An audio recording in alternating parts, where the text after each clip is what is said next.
Mày, rốt cuộc là thứ quái vật gì? Quái vật? Các người gọi bọn ta như vậy sao? Rõ ràng các người mới là quái vật. Vốn dĩ là một con mèo con đáng yêu biết bao, bỗng một ngày lên biến chất, biến thành một con rắn độc xảo quyệt, ghê tởm. Lúc nào cũng chỉ chừng chờ cắn chết chủ nhân. Nếu là ngươi có thể làm gì? Ngươi chỉ có thể giết chết con rắn độc đó, sau đó khóc thương cho con mèo con mãi mãi không thể quay về. Mày không phải em gái tao, trả nó lại đây cho tao.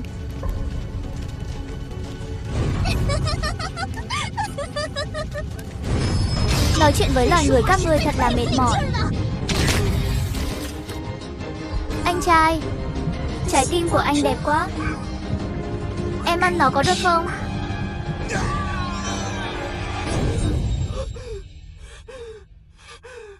Là mơ sao? May mà chỉ là mơ. Vừa rồi là mơ, bây giờ cũng vậy. Cô là bà chủ. Đừng khách sáo, cứ gọi tôi là Liễu tỷ là được. Liễu tỷ, rốt cuộc chuyện này là sao? Cơn ác mộng vừa rồi và cả giấc mơ trong mơ này nữa, chẳng lẽ là một thiên phú khác của cô? Cậu nhạy bén thật đấy. Quả nhiên tôi không tìm nhầm người. Cậu nói đúng rồi. Ngoài mê hoặc ra, tôi còn một thiên phú khác. Mộng đẹp. Cơn ác mộng đầu tiên của cậu là một tác dụng phụ nhỏ khi thiên phú của tôi khởi động. Tôi đảm bảo lần sau sẽ không như vậy nữa. Nhưng phải công nhận, giấc mơ của cậu quá đỗi mỹ vị. Tuy giấc mơ là hư ảo, nhưng nó cũng dựa trên ký ức của người mơ, thưởng thức, kiến thức, tình cảm, linh hồn, các yếu tố khác nhau để sinh ra một sự kéo dài. Ý tưởng, kiểm nghiệm, suy luận. Thông qua mộng cảnh của một người, tôi có thể biết được người đó rốt cuộc là khô khan nhàm chán, tẻ nhạt đến cực điểm, hay là tình cảm phong phú, X và S đều cao. Giấc mơ của cậu rất chân thực, bởi vì cậu sở hữu cảm xúc dồi dào, âm lực suy luận mạnh mẽ, cũng như trí tưởng tượng đầy sáng tạo và logic tự thân hoàn chỉnh. Trong tất cả những cơn ác mộng tôi từng nếm trải, của cậu có thể xếp vào top 3. Liễu tỷ, thôi đừng nói chuyện phiếm nữa. Cô tìm tôi, rốt cuộc là vì chuyện gì? Đừng căng thẳng, tôi chỉ đến để thực hiện một giao dịch nhỏ với cậu thôi. Cậu hoàn toàn có thể từ chối. Nếu cậu từ chối, cũng hy vọng cậu đừng tiết lộ chuyện tối nay ra ngoài. Giao dịch? Tại sao lại tìm tôi? Bởi vì giữa đám đông, tôi chỉ thoáng nhìn đã thấy cậu rồi. À, rõ ràng đang nói dối. À, còn 4 lựa chọn khác: Thanh Linh, Cảnh sát Hoàng, Vương Tử Khải và Tuấn Mập. Thanh Linh loại đầu tiên, cô ấy thực lực rất mạnh, huống hồ còn là nữ. Liễu Kinh Doanh sẽ mất đi lợi thế của năng lực mê hoặc, hiệu quả công việc giảm mạnh. Cảnh sát Hoàng loại thứ hai, nghề nghiệp của ông là cảnh sát, kinh nghiệm phong phú lão luyện, ở chỗ ông khó mà chiếm được lợi thế. Còn Tuấn Mập trông có vẻ nhát gan, thiếu chủ kiến, phản gián khá dễ dàng, nhưng tính cách hay dao động, không kín miệng, rất dễ làm lộ chuyện giao dịch ra ngoài. Còn Vương Tử Khải, hắn là mê thất thú, cộng thêm ít đáng thương, căn bản không nằm trong phạm vi cân nhắc của ả. Đúng vậy, như cậu nghĩ đấy. Cậu là lựa chọn tốt nhất của tôi. Cô, còn có thuật đọc tâm? Không có, bởi vì cậu đang ở trong mơ. Em tôi có thể cảm nhận đại khái biến động thông tin trong não cậu. Thêm vào đó là suy luận, cơ bản có thể hiểu được suy nghĩ của cậu. Tôi cũng mong có thuật đọc tâm lắm, như vậy sẽ đỡ phiền phức hơn. Cô ta muốn có thuật đọc tâm, vậy chứng tỏ thứ cô ta muốn không phải là vật phẩm thực tế, mà là tình báo. Cậu thông minh quá. Tôi đột nhiên hơi hối hận vì đã chọn cậu rồi. Quả nhiên là trao đổi tình báo, là về 12 con giáp. Đúng vậy. Tôi nói về thù lao trước nhé. Thứ nhất, chúng ta có thể hỏi thông tin lẫn nhau. Cả hai bên đều có thể chọn nói hoặc không nói. Một mẩu tình báo đổi một mẩu tình báo. Nếu cậu cung cấp cho tôi một mẩu tình báo mà tôi không có tình báo cậu muốn, tôi có thể đưa cậu 5 ông kim tệ. Ông kim tệ, đó là đơn vị tiền tệ thông dụng giữa những người thức tỉnh, là đồng xu được làm từ một loại kim loại cực kỳ hiếm. Tổng lượng lưu thông trên thị trường không vượt quá 100.000 đồng. Loại kim loại này được người thức tỉnh gọi là ông kim. Nói như vậy, cậu có thể không cảm nhận được trực quan, 5 ông kim tệ đều bắt buộc phải quy đổi thành giá trị tiền giấy thông thường, thì khoảng 2 triệu tệ. Nhiều vậy sao? Nhưng mà hầu như không có người thức tỉnh nào ngốc đến mức đổi ông kim tệ lấy tiền giấy. Ông kim tệ có thể rèn vũ khí hoặc đạo cụ mạnh mẽ. Ngay cả mạch phù văn cũng được làm từ ông kim. Nói tóm lại, giữ lại sẽ có ích rất lớn. Ngoài loại thù lao thứ nhất ra, cậu là đàn ông. Có lẽ chúng ta có thể ở trong mơ. Yên tâm, đây không phải giao dịch. Đêm dài đằng đẵng, trước khi cậu tỉnh giấc tôi cũng không thể rời đi. Luôn cần làm gì đó để giết thời gian chứ. Không cần. Đùa kiểu gì vậy? Cô là đàn ông mà. Tôi biết ngay là Bạch Thố sẽ nói với các cậu tôi là đàn ông mà. Không phải sao? Tôi là lương tính. Nhưng đặc điểm tâm lý của tôi 100% là nữ giới. Hơn nữa trong mơ, tôi có thể xóa bỏ đặc điểm nam giới. Cậu không cần có bất kỳ gánh nặng tâm lý nào. Thật sự, không cần nhắc một chút sao? Cảm ơn ý tốt của cô. Tấm lòng tôi nhận. Quan hệ giao dịch của chúng ta có thể tạm thời đạt thành. Nhưng tình cảm mà. Thôi khỏi bàn đi. Mình ép anh từ trong bụng mẹ, đối mặt với đại mỹ nhân từng trải, nhìn thấu hồng trần, tâm cơ sâu thẳm này. Nếu luồn sâu vào, e là sẽ bị ăn sạch không còn mảnh xương. Được thôi. Nhưng tiếp theo, chúng ta có lẽ sẽ phải ngồi đối mặt nhau suốt. Một khi cậu lơ đãng nghĩ đến chuyện gì đó, tôi ít nhiều có thể đọc được một số thông tin, sẽ rất bất lợi cho cậu đấy. Cảm ơn đã nhắc nhở, nhưng không sao, tôi có phương pháp đặc biệt. Hệ thống. Chuyện gì vậy? Tại sao đột nhiên lại trống rỗng? Cậu ta làm thế nào vậy? Không để lại một chút dấu vết tư duy nào. Điều này của thực đã đạt đến cảnh giới cao nhất của Thiên Tông. Nhập định. Hơn nữa là nhập định trong 1 giây. Chàng trai trẻ này thật đúng là sâu không lường được. Hệ thống phát hiện cảm xúc của bạn quá kích động. Được cứu rồi. Người phụ nữ này quá gian xảo, suýt nữa thì trúng kế của ả. Còn có năng lực gần như đọc tâm trí. Thật quá xấu hổ, quá liều chết rồi. May mà trốn được vào hệ thống. Đợi đã, trong mộng cảnh cũng có hệ thống sao? Sự tồn tại của hệ thống không chịu bất kỳ giới hạn nào về thời gian, không gian hay trạng thái năng lượng. Vậy vừa rồi, trong ác mộng đánh nhau với em gái, Mi nhắc ta điểm may mắn tăng gấp 3.000 lần. Điểm may mắn đó cũng có hiệu lực sao? Trong mộng cảnh, thời gian bạn tiêu hao đồng bộ với hiện thực, có hiệu lực. Hiện tại bạn đã tích lũy được 160 điểm may mắn. Nhiều như thế à? Khoan đã, điểm may mắn từ ác mộng cũng có hiệu lực sao? Vậy thì ta chẳng phải có thể cày đến vô địch sao? Không thể. Mộng cảnh, ảo cảnh và các thiên phú hệ tinh thần khác, hiệu quả tăng ích từ môi trường nguy hiểm mà chúng tạo ra chỉ có hiệu lực lần đầu. Làm mình mừng hụt. Vậy 160 điểm may mắn cứ để đó đã. Tích tiền chút nữa, rồi dùng để lĩnh ngộ thiên phú mới. Cậu tỉnh rồi à? Vừa rồi cậu rốt cuộc đã làm thế nào? Ngay cả một chút dấu vết tư duy cũng không lộ ra. Liêu tỷ, mẩu tình báo này ít nhất cũng đáng giá 20 ông kim tệ đó. Vào guồng nhanh thế. Còn đắt như vậy. Thôi được rồi, tình báo này tôi không cần. Lần sau gặp lại nhé, chàng trai trẻ.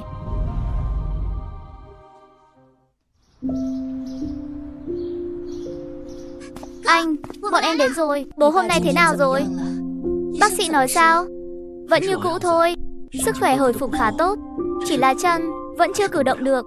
Không sao đâu. Dương Dương, từ ngày mai con với Hân Hân đừng đến bệnh viện thay ca nữa. Lo học hành đi. Nhất là con đó, kỳ thi đại học sắp đến rồi, tuyệt đối đừng bỏ bê ôn tập. Vâng, biết rồi ạ. Anh, cho anh xem cái này. Gì vậy? Anh, em có 10.000 lượt thích rồi. Còn có 6.000 fan rồi. Em quyết định rồi, em muốn làm trùng thảo cơ chứ gì. Anh, sao anh lại biết trùng thảo cơ vậy? Anh có tiền đồ rồi nha. Đợi đã, anh đừng nói là anh lén theo dõi em đấy nhé. Anh chủ yếu là sợ em bị biến thái nào đó để ý thôi. Nói chuyện nghiêm túc này, cái này em chỉ được làm thêm thôi. Nếu em dám bỏ học để làm, xem anh có đánh chết em không. Biết rồi mà. Chỉ cần cơn ác mộng đó không thành sự thật, mọi chuyện đều dễ thương lượng. Cao Dương, cô là Bạch Thố. Bạch Thố? Ai lại đặt cái tên kỳ quái vậy chứ? Cô với anh tôi thân lắm à? Sao tôi chưa nghe anh ấy nhắc đến cô bao giờ nhỉ? Chị là đàn chị hồi cấp 3 của anh em, năm nay lên đại học năm nhất rồi. Có lẽ xung quanh anh trai em có quá nhiều cô gái. Chị còn tưởng mình trong mắt cậu ấy khác với những cô gái khác. Xem ra là chị tự mình đa tình rồi. Khoan đã, tôi khi nào? Cao Dương, anh rốt cuộc có bao nhiêu bạn khác rồi hả? Trước đó là bạn học ngược bự đi thuê phòng, bây giờ lại thêm một đàn chị gì đó nữa. Cao Dương, anh rõ ràng nói, ghét nhất là ngược bự mà. Anh chỉ thích kiểu vừa phải như em thôi. Anh trai, anh là cha nam. Uổng công em luôn coi anh là chính nhân quân tử. Em phải thay mẹ thực thi gia pháp. Anh ngoan quá mà. Vui thật. Em gái cậu thú vị ghê. Sau này tìm tôi có thể liên lạc qua điện thoại. Đừng tiếp xúc với người nhà tôi như vậy. Biết rồi, lần sau sẽ chú ý. Nhưng mà nói đi cũng nói lại, trong tổ chức có thành viên có thể phân biệt người và thú. Có cần giúp cậu phân biệt em gái cậu không? Không cần. Dù cô có biết, cũng đừng nói cho tôi không quan tâm. Nó chính là em gái tôi. Cho cậu một lời khuyên nữa. Bất kể cậu quan tâm điều gì, đừng thể hiện quá rõ ràng. Điểm yếu của cậu sớm muộn cũng hại chết cậu. Được rồi, cô tìm tôi rốt cuộc là để làm gì? Đương nhiên là chuyện tốt rồi. Đưa cậu đến công ty, mở một buổi họp cho người mới gia nhập. Thật không ngờ, công ty lại ở trong tòa nhà thiên niên kỳ nổi tiếng. Đây là khu vực sầm uất nhất thành phố đấy. Nghe nói 1 mét vuông phải bán mấy trăm ngàn tệ đó. À đúng rồi, công ty chúng ta ở tầng mấy? Tầng mấy gì chứ? Đợi đã, cô đừng nói với tôi là cả tòa nhà này. Đúng vậy, đều là của tổ chức. Cái gì? Giàu vậy sao? Nói chính xác thì đây là sản nghiệp của Ngô Đại Hải. Cái gì? Cậu ta đại học học ngành kỹ thuật điện, tốt nghiệp xong không muốn đi làm, tự nghiên cứu ra một loại vật liệu tích điện siêu lợi hại. Sau đó, ông cậu của cậu ta kéo cậu ta hợp tác làm sạc dự phòng. Mới 7-8 năm đã thành đại gia. Mỗi ngày chỉ việc ngồi đếm tiền thôi. Ghen tị quá đi. Có tiền đúng là tiện thật. Cho nên, tôi biết cậu ta là người thức tỉnh thì người đầu tiên lôi kéo là cậu ta. Không ngờ, cậu ta lại là một lão dê già.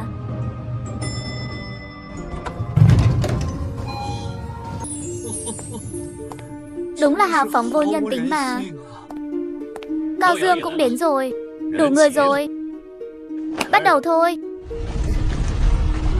Chơi lớn thật. Lại còn có mật đạo. Tôi suýt tưởng đang đóng phim đấy. Cái này có là gì? Không có chuyện gì mà tiền không giải quyết được. Mau theo kịp đi. Các cậu vừa đi vừa tham quan, suy nghĩ xem những chiếc mặt nạ này có ý nghĩa gì. Sao số lượng mặt nạ của mỗi con giáp kiểu dáng lại không giống nhau? Tí có 3 cái, Mùi có 6 cái, Mão có 2 cái. Mỗi cái mặt nạ đều có ghi năm tương ứng. Chẳng lẽ... Tôi hiểu rồi. Những mặt nạ được trưng bày ở đây đều là của các tiền bối đã hy sinh. Nói đúng lắm. Tổ chức của chúng ta được thành lập cách đây 57 năm. Trong vòng 3 năm, 12 con giáp thành hình. Khi vị trí bị trống, tổ chức mới đi chiêu mộ người mới phù hợp để lắp vào. Mỗi chiếc mặt nạ do tiền bối đã mất để lại, có thể hiểu là một loại truyền thừa. Ngô Đại Hải là đời thứ 4, tôi là đời thứ 3. Manh Dương thảm nhất đã là đời thứ 7 rồi.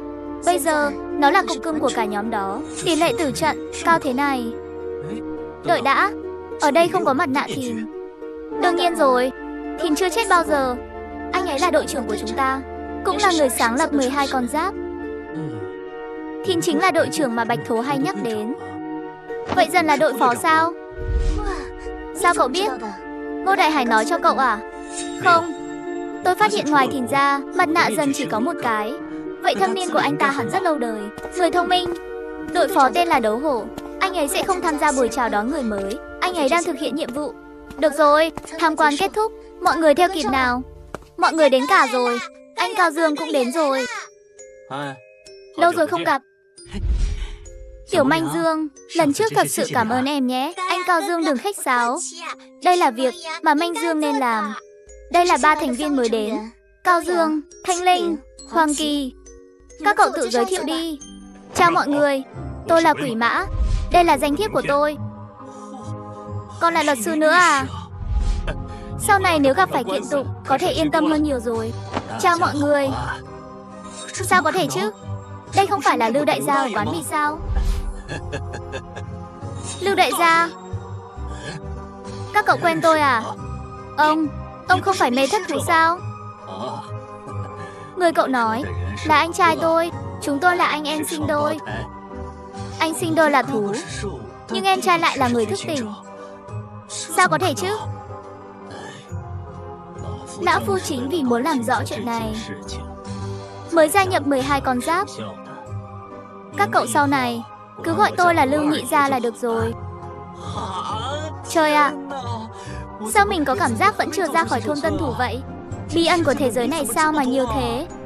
Chỉ có mạnh lên mới là chân lý duy nhất. Cuối cùng là ca cơ nhé.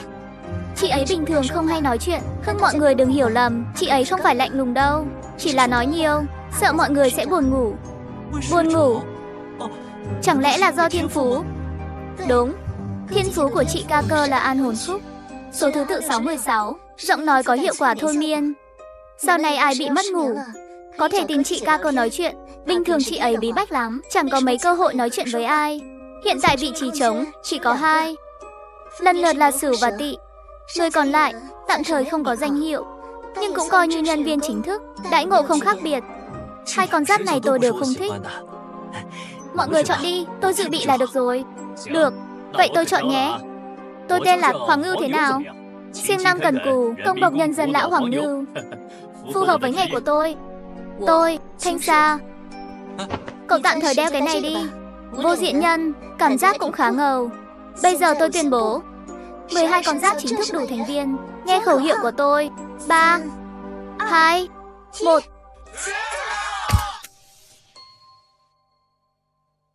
Chính thức vào làm rồi. Ngay cả thẻ nhân viên cũng ra dáng phết. Sau này chúng ta không chỉ là đồng đội mà còn là đồng nghiệp nữa. Chưa xong đâu. Đưa các cậu đi tham quan một nơi cực kỳ hấp dẫn, là cái kho vũ khí siêu cấp vô địch của Batman mới xây đó hả? Kho vũ khí? Ở đâu? Ở tầng hầm 6. Mới xây xong nửa tháng. Tôi dẫn các cậu đi, đảm bảo làm lóa mắt các cậu.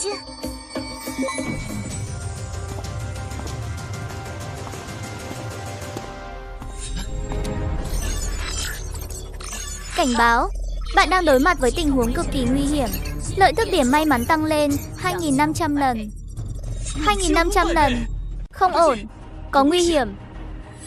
Ngô Đại Hải, cậu lập tức đưa họ chạy trốn. Cái gì vậy? Là người. Đây là độ cao mấy trăm mét cơ mà. Hắn làm sao rơi xuống được? Nhanh quá. Mạnh Dương, cẩn thận.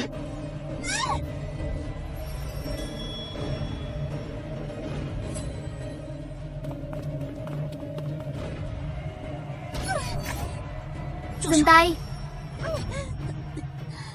Tốc độ miễn cưỡng theo kịp. Khung sức mạnh cách biệt quá xa. Chúng rồi, lần này hành động của hắn bị cản trở rồi. Mọi người cùng lên. Cái gì? Sao? Có thể. Người này bị thương, tốc độ ngược lại còn nhanh hơn. Hắn rốt cuộc sở hữu thiên phú kinh khủng gì vậy? Đây quả thực là một cuộc tàn sát. Thanh linh bị áp chế hoàn toàn. May mà có Ngô Đại Hải yểm trợ, có thể miễn cưỡng chống đỡ, nhưng sớm muộn cũng sẽ bại. Cảnh sát Hoàng sống chết chưa rõ. Bạch Thố vì bảo vệ Manh Dương mà bị tập kích. Cú đá đó có lẽ đã đá nát hết nội tạng của cô ấy rồi. Mình nên đi hỗ trợ Thanh linh hay là cứu thương binh trước? Chọn sai một bước, vạn kiếp bất phục. Làm sao đây?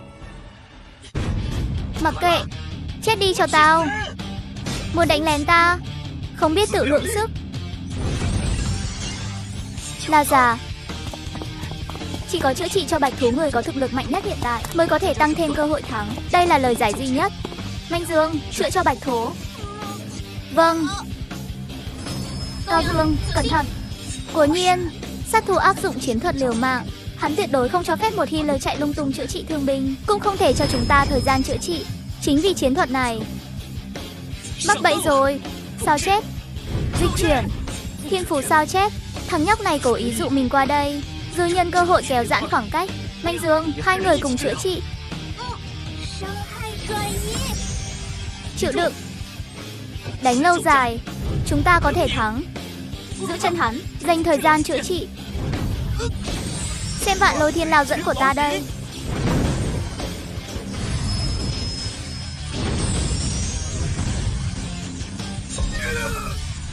Đao thần. Cái gì? Lại dùng cánh tay gãy đỡ được. Cách đánh liều mạng thế này, cánh tay không cần nữa sao? Chết rồi. Bị tính kế rồi. Trò chơi mới chỉ bắt đầu thôi. Khốn kiếp. Thanh linh. Nóng này rồi, con dám cận chiến. Dịch chuyển. Thằng nhóc này lại lao tới vào giây cuối cùng của thời gian sao chép. Hỏa diễm.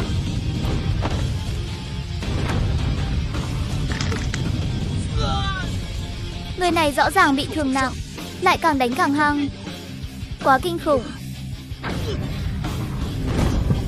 Kết thúc rồi.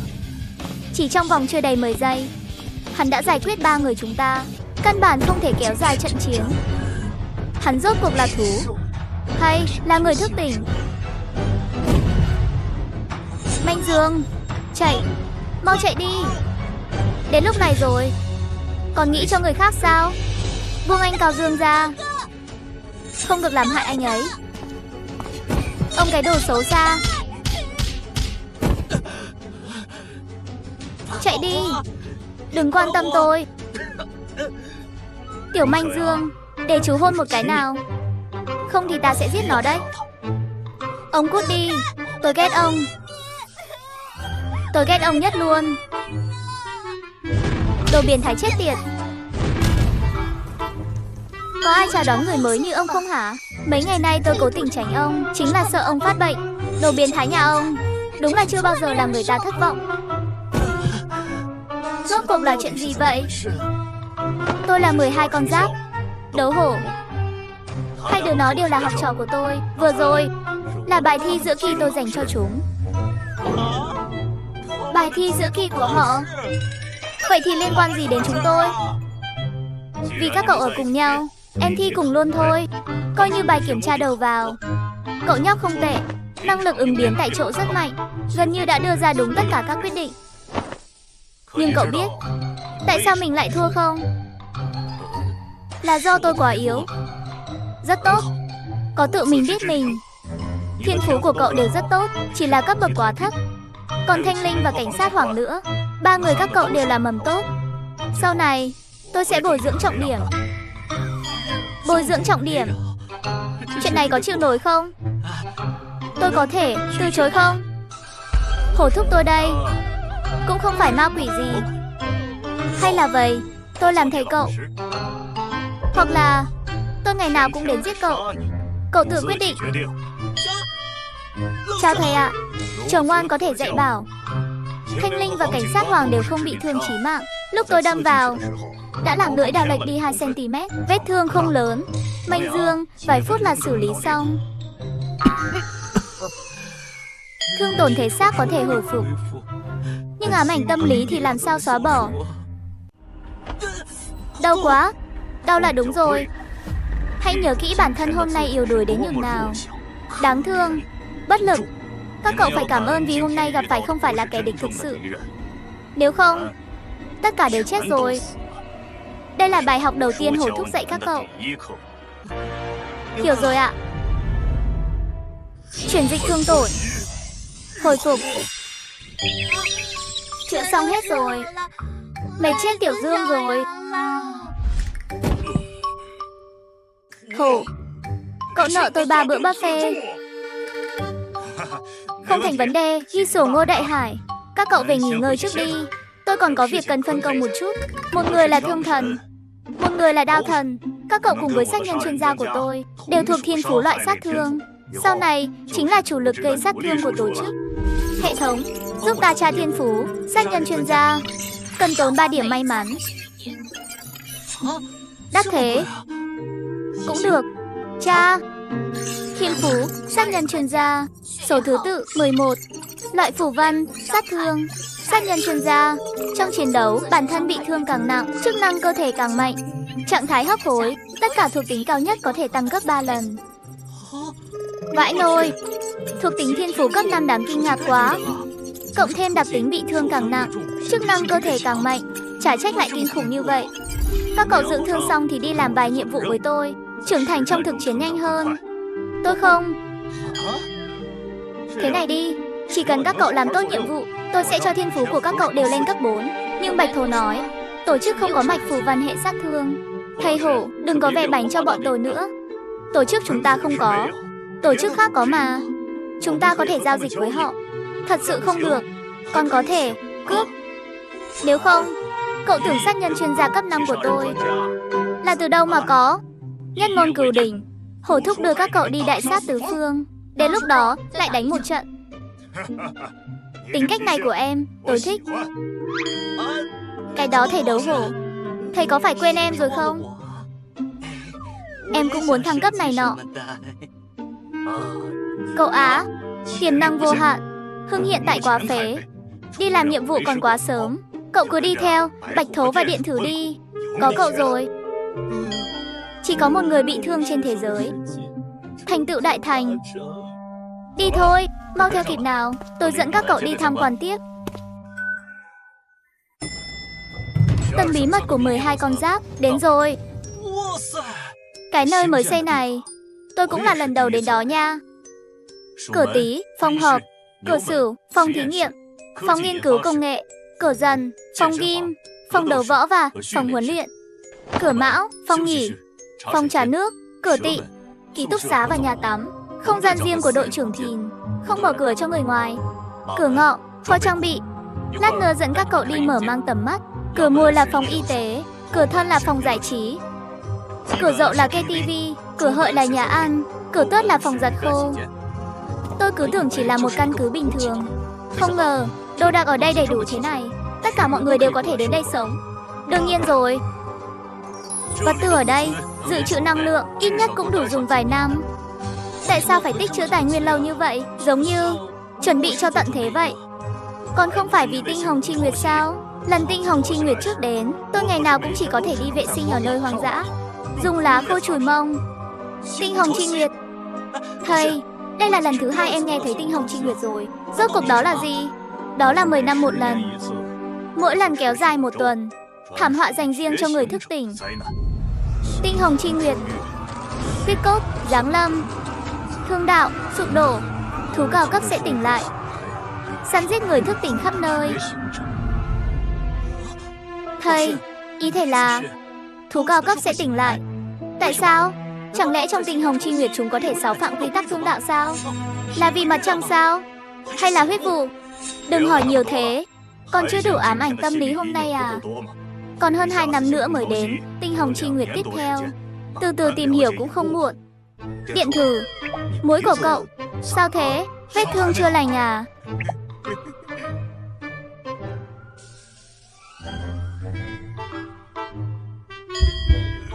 Không sao ạ. Không có gì. Cái đó, vừa chiến đấu xong, quần áo đều rách rồi. Chúng ta đến ký túc xá tắm rửa trước, thay bộ quần áo khác đi. Hai người sao thế này? Đã mặc đồ đôi rồi à? Làm như công khai tình cảm ấy. Trùng hợp thôi. Tôi thích màu đen. Tôi cũng thích. Của tôi cũng là màu tối. Hai chúng ta thực ra cũng na ná nhau. Ngô Đại Hải, đừng nói nhảm nữa. Cậu không phải nói còn một bất ngờ sao? Gọi là tinh linh gì đó. Điện Thừa tinh linh có mặt. Xin hỏi ngài có mệnh lệnh gì à? Tôi có thể giúp ngài tra cứu thông tin liên quan đến người thức tỉnh, được ghi trong hồ sơ 10 năm qua. Bảng thứ tự thiên phú, bảng xếp hạng chiến lược mới nhất năm. Đây là trí tuệ nhân tạo sao? Lại còn có thể tra bảng xếp hạng chiến lược. Học viên Cao Dương là nhân viên chính thức của 12 con giáp, có quyền hạn tra cứu. Dưới đây là bảng xếp hạng chiến lược người thức tỉnh, phiên bản mới nhất. Thông tin do Công hội Kỳ Lân cung cấp nội bộ. Sao mình lại thành hạng 102 rồi, còn tụt 1 hạng? 3 người chúng ta hình như đều không có xếp hạng. Chắc là vì quá mới, căn bản không được chú ý đến. Thầy lại xếp hạng 9. Chứ cô tưởng sao? Không phải thầy khoe đâu. Tất cả mọi người ngoài top 10 trong bảng này. Trong tình huống 1 chọi 1, tôi giết họ. Như đùa giỡn vậy. Nói thật lòng, xếp hạng của tôi thực ra còn có thể tăng lên. Bởi vì hiện tại căn bản không có ai có thể ép tôi đến trạng thái hấp hối. Mà thiên phú của tôi là bị thương càng nặng càng mạnh. Tôi hình như lại tìm thấy một kẻ biến thái nữa. Đội trưởng của chúng ta lại là hạng 3. Thì là hạng 3. Không ngờ 12 con giáp chỉ có ít người như vậy, top 10 lại chiếm 2 vị trí. Thầy, công hội Kỳ Lân được nhắc đến trong bảng xếp hạng này là thế lực gì vậy? Công hội Kỳ Lân là chủ nhân của Thập Long Trại. Hiện tại là tổ chức có thế lực lớn nhất của người thức tỉnh. Bảng xếp hạng của họ không thể nói là tuyệt đối uy tín, cũng đã được coi là đáng tin cậy nhất rồi. Nhưng mà tuyệt đối đừng bị bảng xếp hạng mê hoặc. Xếp hạng thực lực tuyệt đối căn bản không tồn tại. Chiến đấu không phải là đấu võ đài, sẽ không quang minh chính đại một chọn một. Tính kế, lợi dụng, đánh lén, lừa gạt, đầu độc, đánh vào tâm lý, cạm bẫy, lấy đông thắng ít. Đây mới là chiến đấu thực sự, khiến người ta khó lòng phòng bị. Đừng quá để tâm đến xếp hạng. Kẻ địch thực sự của chúng ta sẽ không xuất hiện trên bảng xếp hạng đâu.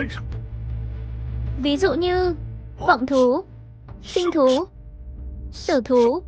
Lại ví dụ như quỷ đoàn. Quỷ đoàn, đó lại là gì nữa? Về quỷ đoàn, các cậu chỉ cần biết 3 điều. 1. Quỷ đoàn cũng là người thức tỉnh, Hưng không giống chúng ta. 2. Quỷ đoàn là ác mộng của tất cả người thức tỉnh. 3.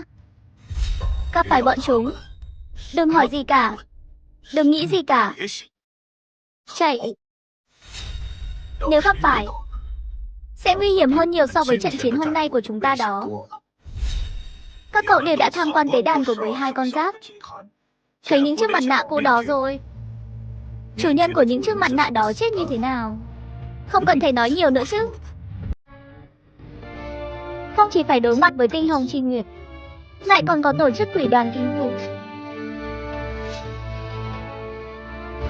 Chào mừng gia nhập chế độ địa ngục.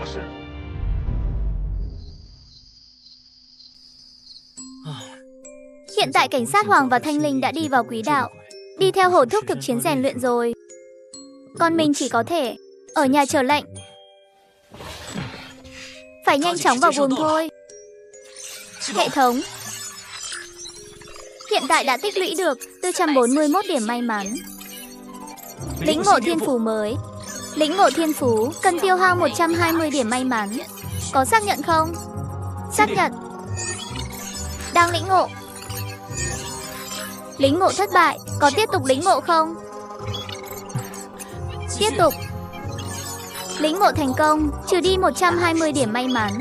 Thiên phú, thức hoàng giả, số thứ tự 181. Loại phù văn, trí tuệ. Thức hoàng giả cấp 1, trong vòng 48 giờ có thể chủ động phân biệt một lần mục tiêu có nói dối hay không. Tinh thần cộng 10, mị lực cộng 10. Tốn hẳn 360 điểm may mắn, cũng không cho cái thiên phú loại công nào. Nhưng mà, thiên phú phát hiện nói dối sẽ chiếm lợi thế lớn trong việc thu thập tình báo. Chức năng khá tốt. Tạm dùng vậy. Mặt trời chiều tới mông rồi. Anh trai anh dậy rồi à? Em còn tưởng cuối tuần anh sẽ ngủ nướng chứ. Này em gái, hỏi em chuyện này. Gì à? Em thấy anh trai đẹp trai chứ? Anh đúng là đồ tự luyến mà. Chẳng đẹp trai tí nào, xấu chết đi được. Kích hoạt thức hoang giả. Kết quả kiểm tra. Nói dối.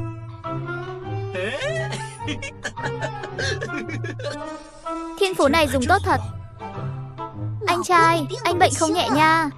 Nói anh xấu mà còn cười ngây ngô ở đây. Được rồi, anh ra ngoài một chuyến đây.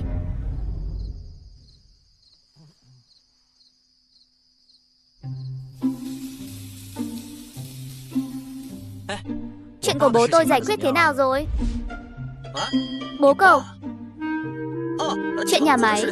Nhớ ra rồi, lúc đó tôi lập tức đi tìm bố tôi xin tiền rồi. Nhưng ông ấy không cho. Hả? Tại sao vậy? Ông già vừa gặp đã mắng tôi leo lổng.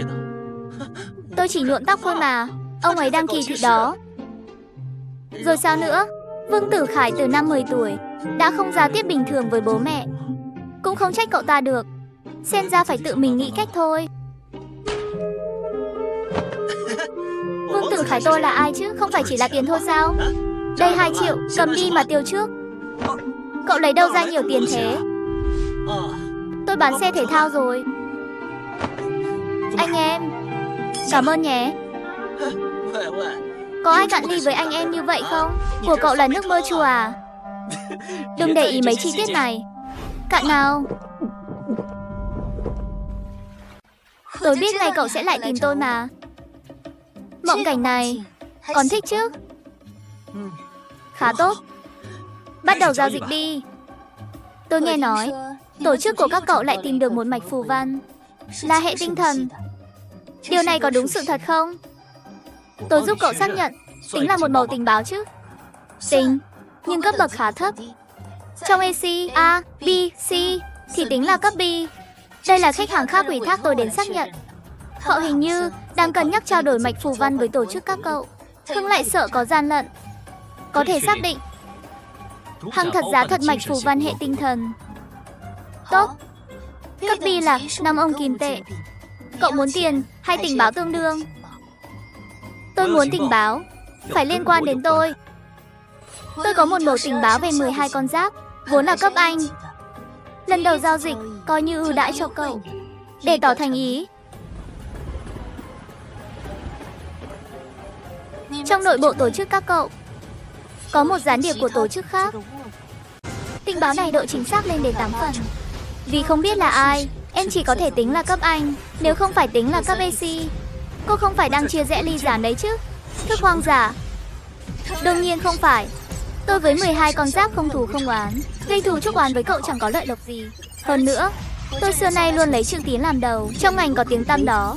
Kết quả kiểm tra thông qua. Cô ta nói thật, tình báo là thật. Hoặc là nói cô ta tin là thật. Tình báo này có nên báo cáo cho tổ chức không? Nhưng nguồn gốc tình báo giải thích thế nào? Không khéo lại rước họa vào thân. Thôi không báo cáo nữa. Tôi hiểu rồi. Giao dịch kết thúc viên mãn. Vào hệ thống. Thằng nhóc này lại nhập định. Một chút thông tin cũng không muốn để lộ thêm. Thật khó đối phó. Vậy thì tạm biệt.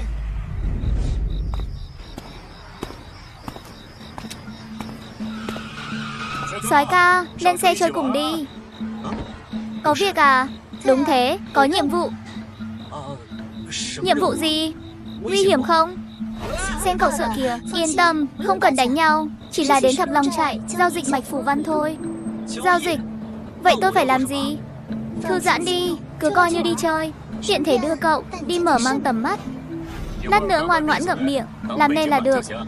Chào tấm nền số 1. Tôi là tấm nền số 2. Thời gian hẹn không phải 10 giờ sao? Chúng ta đến muộn 20 phút rồi. Đến đúng giờ. Đều là đồ ngốc. Ai đến muộn người đó có thể diện. Hiểu chưa? Đối tượng giao dịch của chúng ta là Bách Xuyên Đoàn, một trong 3 tổ chức lớn của thành phố Ly. Mời bên này. Đây là phòng giao dịch đã đặt trước. Người của đối phương đã đến đủ. Mời vào. Các người đến muộn 20 phút rồi. Xin lỗi, nhiều việc quá. Bắt đầu đi.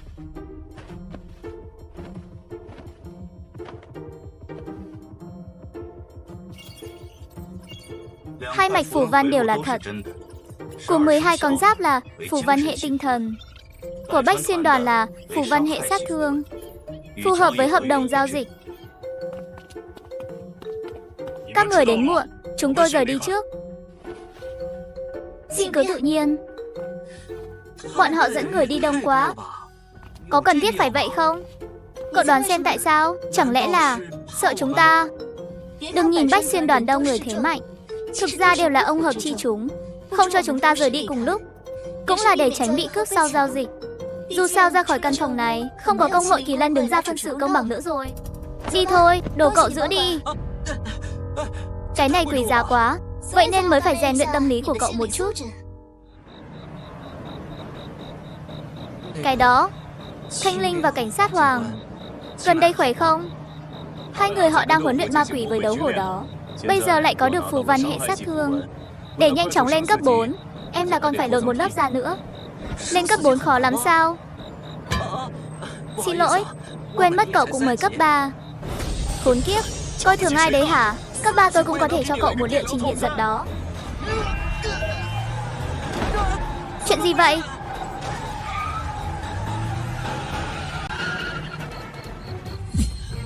Thiên Cầu, cậu lái xe kiểu gì vậy? Hình như đang trúng người rồi. Chết rồi, xảy ra chuyện rồi. Làm sao bây giờ? Gọi 120 không? Mau đi thôi. 8 phần là thú thôi, chết thì chết rồi. Chúng ta bị chụp ảnh rồi. Đi rồi sẽ rất phiền phức. Vậy mau xem. Còn sống thì đưa đến bệnh viện, chết rồi thì gọi cứu hộ sư đến thu dọn xác. Chúng ta là công dân tuân thủ pháp luật, cứ theo quy trình mà làm. Anh còn ổn không?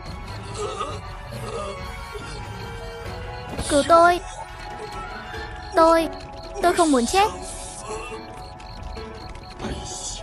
Nửa đêm nửa hôm cậu chạy loạn cái gì? Ông tôi không có mắt đâu. Cậu chê mạng dài à? Cậu nói ít vài câu đi, cứu người quan trọng. Đau. Nhẹ thôi. Dám chịu đi, lên xe là ổn thôi. Cậu đỡ một chút, tôi đi lái xe. Được. Sát khí nặng quá. Chẳng lẽ người này... Anh bị thương nặng lắm sao? Tôi sắp không xong rồi. Mau đỡ tôi một chút. Thiên Cầu, Ngô Đại Hải, gã này có vấn đề. Kết quả kiểm tra nói dối. Cái gì? Cao Dương, ý cậu là sao? Hắn vừa nói dối. Sao cậu biết được? Thực ra tôi còn có một thiên phú thức hoang giả. Chuyện cậu giấu bài, quay về tính sổ sau. Đừng giả vờ nữa. Ngươi là ai? Muốn làm gì? Ai phái ngươi đến? Tiếp thật. Chỉ thiếu chút nữa là giết sạch rồi. Ta hỏi ngươi lần cuối, ngươi rốt cuộc là ai? 1, 2, 3, 4 đấu 1. Cho nên ngươi có lẽ tự cho rằng mình là thế thượng phong nhỉ? Gã này lấy đâu ra tự tin vậy? Không lẽ chỉ đang hư trương thanh thế?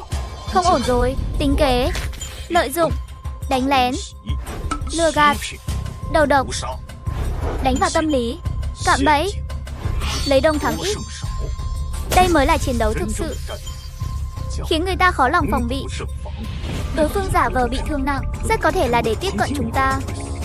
Nói cách khác, thiên phú của hắn cần phải thi triển ở cự ly gần. Rượu mời không uống, muốn uống rượu phạt.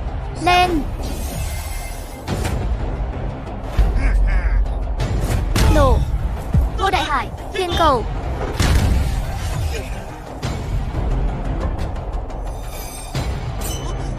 Rốt cuộc là chuyện gì vậy? Bạch Thố, chết đi. Cẩn thận, chúng ta vẫn chưa rõ năng lực của hắn. Nổ tung. Cái gì? Tôi hình như hiểu ra năng lực của hắn rồi. Chết rồi. Dừng tay. Cẩn thận, chỉ cần chạm vào tay hắn sẽ xảy ra vụ nổ. Cái gì? Tìm chết. Yên tâm, đó chỉ là ảnh của tôi thôi. Nổ rồi, cũng không ảnh hưởng đến bản thể. Thằng nhóc nhà ngươi rốt cuộc đã tạo phân thân lúc nào? Rất đơn giản, chính vào lúc ngươi tự cho rằng nắm chắc phần thắng, khoảnh khắc vụ nổ lóe lên đó. Hỏa diễm. Thằng nhóc nhà ngươi, cháy cho ta.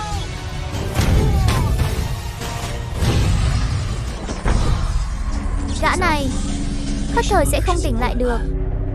Bạch Thố, cô có ổn không? Không ổn cũng phải ổn. Tôi phải lập tức đưa họ đi tìm anh Dương. Công việc giải quyết hậu của giao cho cậu. Chú ý an toàn. Tiếp theo. Người đâu? Bị thương nặng như vậy, lại còn có thể cử động sao?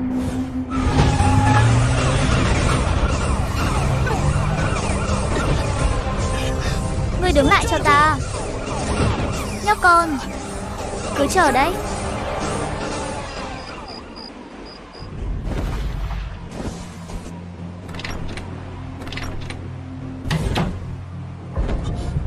Bọn họ sao rồi? Bạch Thố bị thương nhẹ nhất, rất nhanh đã hồi phục rồi. Thiên Cầu bị thương khá nặng, nhưng mà yên một tuần cũng có thể hồi phục. Còn Ngô Đại Hải Tính mạng thì cứu được rồi, hơn cả cánh tay không giữ được. Sau này chỉ có thể lắc chi giả thôi. Tôi có thể vào thăm họ không? Tốt nhất đừng đi. Bạch Thố đang canh chừng hai người họ, tâm trạng rất tệ. Tóm được ai là mắng người đó, giống như hổ cái vậy. Hay là chúng ta nói chuyện trước đi. Chuyện? Nói chuyện gì? Lần này bị phục kích, không phải chuyện nhỏ đâu. Nếu không phải cậu lanh lợi, e là cả 4 người các cậu đều chết rồi. Mạch Phủ Văn cũng sẽ bị cướp mất. Lần trước tổ chức bị tổn thất nặng nề như vậy là 10 năm trước. Cao Dương, cậu là người thông minh. Chuyện này, cậu thấy thế nào? Gã tóc xoăn rõ ràng là có chuẩn bị mà đến. Hắn biết thời gian 12 con giáp giao dịch Mạch Phủ Văn, còn biết lộ trình, xác nhận tính xác thực tình báo của Liễu Kinh Doanh. Mà đấu hổ hỏi trực diện, chắc là đang thử mình. Nếu tránh né không nói, ngược lại sẽ càng làm tăng sự nghi ngờ của bản thân. Tôi nghi ngờ nội bộ tổ chức có nội gián. Cậu khá thông minh đấy nhỉ, giống như là biết từ lâu rồi vậy. Hổ thúc, đối phương chuẩn bị đầy đủ rõ ràng là có nội ứng. Điều này rất dễ suy luận. Thầy không cần phải nói móc mỉa mai. Nghi ngờ tôi thì nói thẳng. Đúng vậy, người đầu tiên tôi nghi ngờ chính là cậu. Bởi vì chuyện xảy ra sau khi cậu, Thanh Sa, Hoàng Ngưu gia nhập. Mà Thanh Sa và Hoàng Ngưu vẫn luôn huấn luyện cùng tôi, căn bản không biết chuyện giao dịch phù văn. Theo lời kể của Bạch Thố, cuối cùng cậu đã đánh bại gã tóc xoăn, Hưng vẫn để hắn chạy thoát. Đó là sai sót của tôi. Lúc đó tôi tưởng hắn không còn sức chiến đấu nữa. Nhưng nếu tôi thật sự là gián điệp, sao có thể mang mạch phù văn về được chứ? Đúng thế, cũng may cậu đã mang mạch phù văn về. Nếu không, tôi không phải là nghi ngờ cậu, mà là trực tiếp dùng hình rồi. Xem ra mình vừa đi một vòng quỷ môn quan về. Cậu ấy à, hiện tại nghi ngờ lớn nhất. Nhưng tôi có thể cho cậu một cơ hội rửa sạch nghi ngờ. Cậu đi tìm ra tên gián điệp đó. Tại sao lại chọn tôi?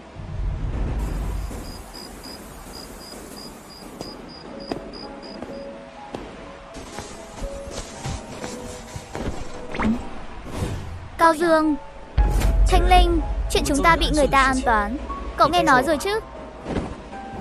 Vào phòng nói chuyện. Lại đây, giúp một tay. Cậu, đấu hổ ra tay nặng thật đấy. Cường độ huấn luyện của các cậu cũng cao quá rồi. Muốn trưởng thành nhanh chóng, phải tàn nhẫn một chút.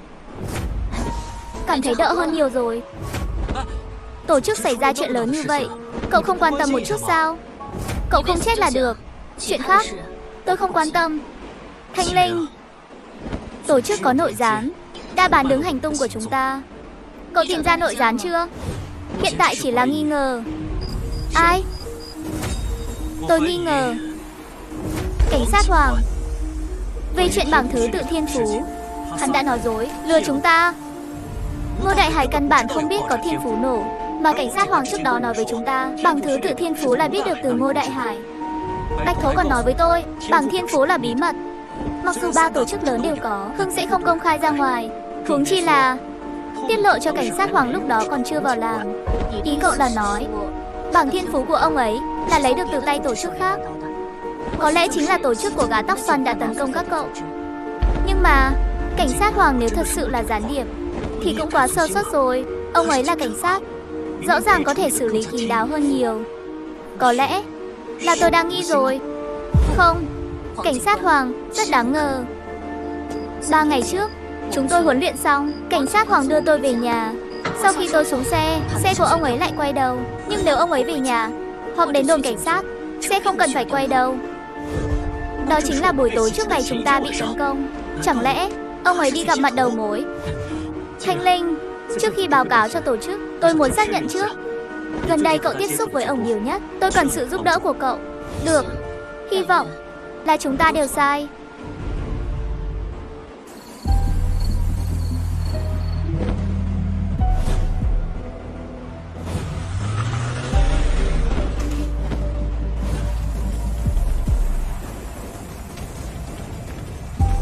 Đến rồi, đến rồi. 3 giờ sáng, lén lút ra ngoài. Chắc chắn là gặp người. Họ đang nói gì vậy? Hình như đang giao dịch thứ gì đó. Có nhìn rõ không? Người đó rốt cuộc là ai? Sao đột nhiên chỉ còn lại khí tức của cảnh sát Hoàng? Hai vị tiểu hữu muốn gặp ta, không cần phải lén lút như vậy. Ông ta làm sao vòng ra được? Thực lực này cũng quá kinh rồi. Đừng căng thẳng. Vừa rồi nếu ta thật sự ra tay với các cậu ngay cả cơ hội phản ứng cũng không có. Sao hai người lại ở đây? Không phải là đang theo dõi tôi đấy chứ? Cái đó. Nói sao nhỉ? Chuyện là thế này. Chú, có phải nội gián không? Các cậu nghi ngờ tôi. Có bằng chứng gì không? Chúng tôi đã xác nhận từ tổ chức. Bằng thứ tự thiên phú không phải Ngô Đại Hải đưa cho chú.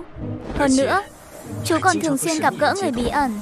Chúng tôi không thể không nghi ngờ chú có liên quan đến tổ chức khác.